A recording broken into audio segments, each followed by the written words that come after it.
Hey guys, Ryan here. In today's video, I'm going to be covering the entirety of the Season 3 meta. By that, I mean I'm going to be talking about the best snipers, the best long-range AR and LMGs, and the best close-range guns to use right now. If you're looking for the attachments for any of these guns, go down in the description below and that's where you can find them. So having said all of that, let's get into it. Up first, we're going to have the long-range meta. At number 1, we have the PKM, number 2, the Calder AK, number 3, the Cooper and Automaton, number 4, the C58 and EM2, and last but not least, the Grau. I don't want you to focus too much on the rankings, and I'm going to have A-tier guns, which I feel like are almost just as viable. One of the best things about the game right now is the long-range meta is extremely open, and you have a bunch of different options, and it's going to really depend on you as a player. I will say, if you objectively look at the stats, the PKM is a top tier gun right now, and I would 100% recommend for almost anyone to use it. The damage is better than almost any other long range assault rifle. It has super low recoil in comparison to high damage guns like the Calder AK and EM2, and it just feels amazing. But I also think that pretty much any gun that I'm going to talk about in the S tier and A tier is going to be just as good and just as effective as the PKM, and it's just going to really depend on your playstyle. And speaking of the A tier, here's going to be that list. So in number 1, we have the STG, number 2, the XM4 and Vario, number 3, the DP27, and then the Bar and Bruin are going to round off the list. So as I said, between the S tier and A tier, I think both are going to be equally as viable, and it's really going to come down to you as an individual. I think a lot of console players are going to enjoy guns like the Cooper Carbine and Automaton a lot more than something like the Calder AK or even like the XM4. Secondly, are you a more aggressive player or are you a more laid back player? Because low recoil, easy to use guns are far better in the hands of people who just rely on positioning.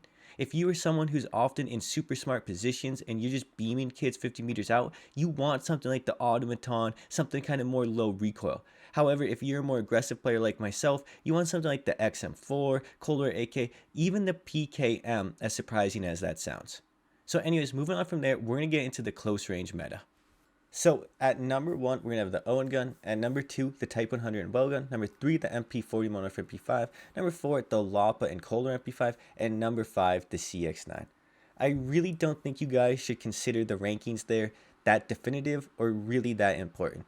Really, it's extremely similar to the long range meta right now, and there are a ton of viable options. The thing that I want to get across is it's really going to come down to personal preference and what you're comfortable with.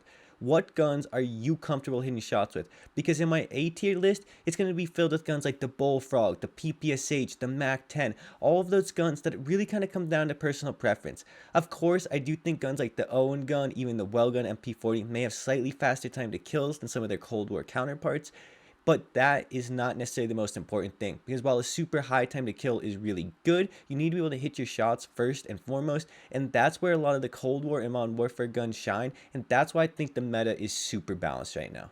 So now for the A-list close tier guns, I am going to talk about some shotguns, and I have to put a forewarning. So number 1, we have the MP7, and number 2, we have the JAK-12, at number 3, the Sten, number 4, the AS-Val, and last but not least, the Street Sweeper. In all honesty, the Street Sweeper and the JAK-12 are broken. They belong in the S tier because if you use them right, if you use shotguns correctly, they're just broken right now.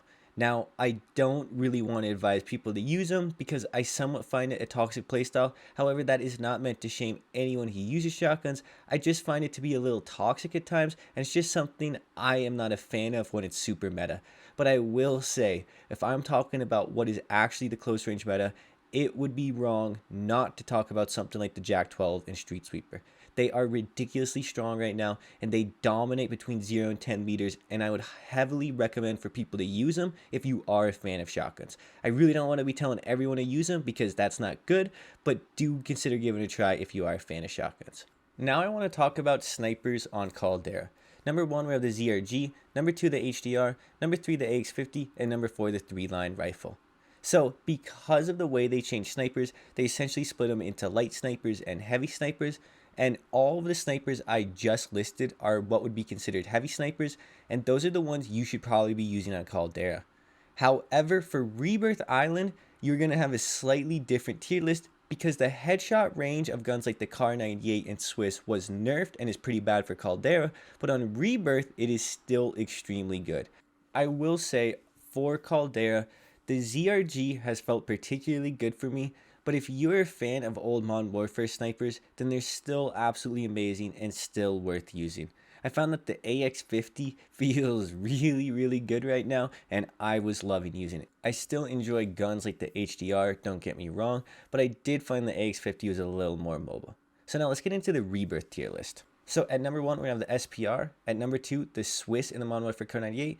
And in number 3, the Vanguard Kar 98. So the reason I consider these guns to still be the top tier Rebirth meta is because how many times are you realistically getting a headshot beyond 50 meters on Rebirth?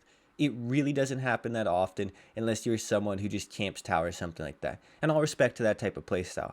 But it really is not that often. And I will say, if you are someone who camps tower, if you are someone who is kind of in those situations where you need a better sniper, then the SPR seems to be one of the few light snipers that has a headshot range that extends a good bit past 50 meters. I'm pretty sure, based on some Twitter comments I saw from some pretty reputable users, they said the SPR can headshot from anywhere between 50 to maybe even up to 100 meters with the Norma mags. And if it can really headshot up to 100 meters, that makes it pretty much the king of Rebirth Island, because you are certainly not going to have a headshot beyond 100 meters on this map unless you're doing some really crazy shots. I still think the meta is going to experience a good bit of shifts and changes within the next couple weeks, and especially when people start finding those really broken builds again. But for now, I think this is a pretty good overview. I know this video was shorter. I know I tried to pack a lot of information very quickly, but that's because I just wanted to get something out that helped people. I want to make it as short as possible and just make it enjoyable. Anyways, guys, I hope you enjoyed this video. It's been Ryan. I hope you have a good day. Peace.